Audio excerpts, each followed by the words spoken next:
Sometimes, even after we have offered these powerful words, someone will say, well, Abraham, I'm doing pretty good on this and this and this, but I need you to help me get over here. And we say, you're missing the most important part of all of this. You've forgotten the inevitable success that the stream promises. And you must believe in the process. You must understand the stream. Because if you're taking score about where you are, then you might very well be pointed right upstream and hindering your progress. But if you are making peace with where you are in the attitude of, oh, I'm not where I'm ultimately wanting to be, but I'm all right where I am and the stream is carrying me. And so it's inevitable that I will get what I want because I am a worthy being. The stream tells me that. Now, everything turns around for you. In the moment that you let go of those oars and the stream turns you, in that very moment, as that relief is washing through you, you begin to move and physical things begin to become apparent immediately. In other words, we really are not asking you to just let go of the oars and let the stream turn you and then maintain an attitude of patient faith for a long period of time until you start getting evidence of your work. Because when you let go of those oars consistently, you don't have to be patient because the stream carries you quickly. In other words, you're going to begin to get evidence. In fact, it's a very common thing for people to say to us or to Jerry and Esther, all kinds of things began to change immediately once I get hold of the idea of letting go and releasing. People have been talking about this for a while. They've been talking about surrendering. They've been talking about letting go and letting God. And we're wanting you to understand how powerful those messages are. When you let go of the resistant thought, which is the only reason that you haven't been discovering the pen in your purse, even though it's that obvious. Do you know your fortune is as easy as that? It is as easy to create a castle as a button when you let yourself leverage the energy that creates worlds.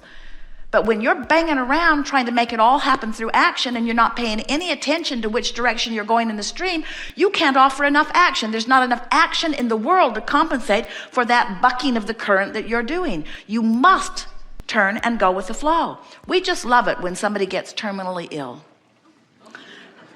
It's so delightful. Well, we're teachers, you see, and when someone gets terminally ill and they've been told there are no more options, we can't cut it out, we can't give you a pill, we don't have a process for it, we don't have any action thing that we can give you, then they have no choice but to do the only thing that really did anything anyway. Sometimes they give you a pill and the pill causes you to believe, so you turn, and that's why you recover.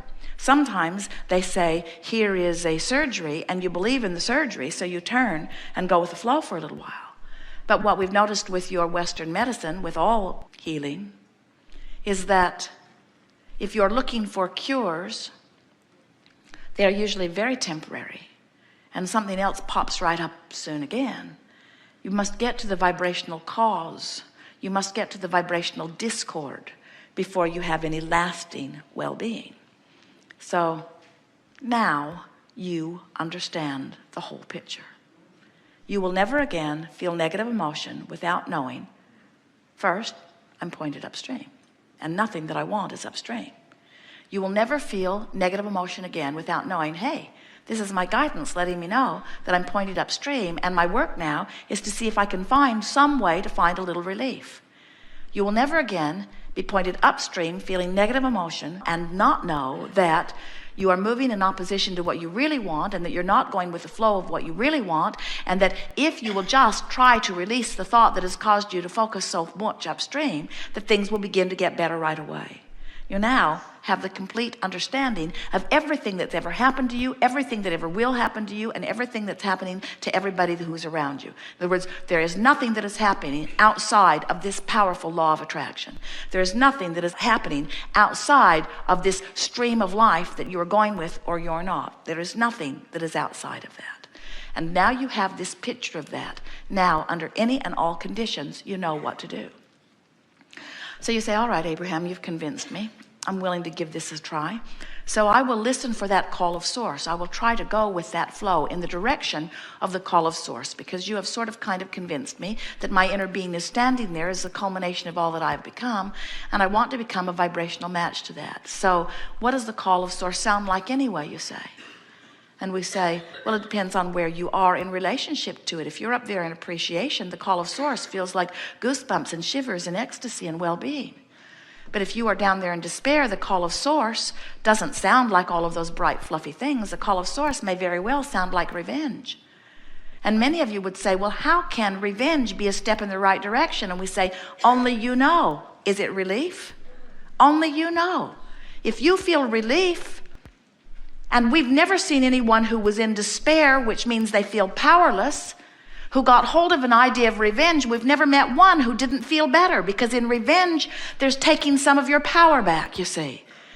Now, if you were frustrated, we would never ask you to reach for the feeling of revenge. That's going in the opposite direction.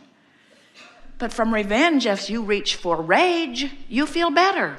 And from rage, as you reach for anger, you feel better. And from anger, as you reach for frustration, you feel better.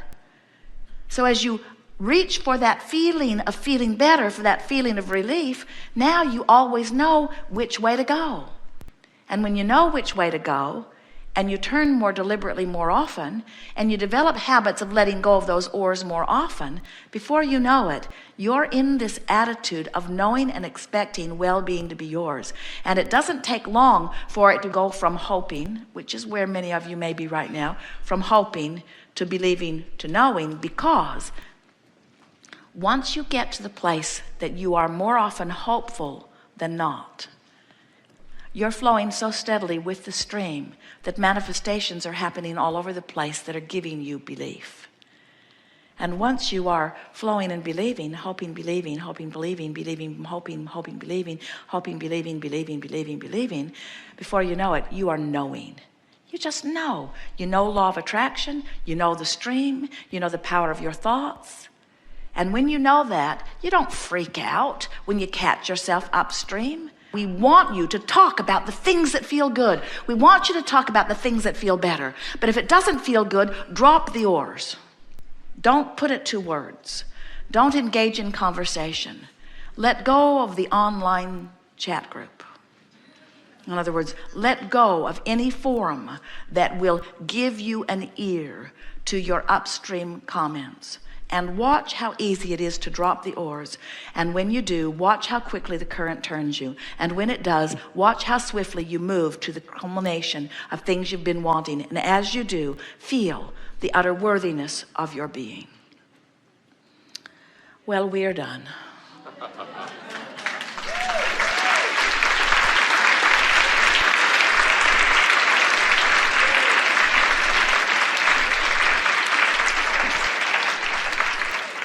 We are eager to talk with you about anything that is important to you.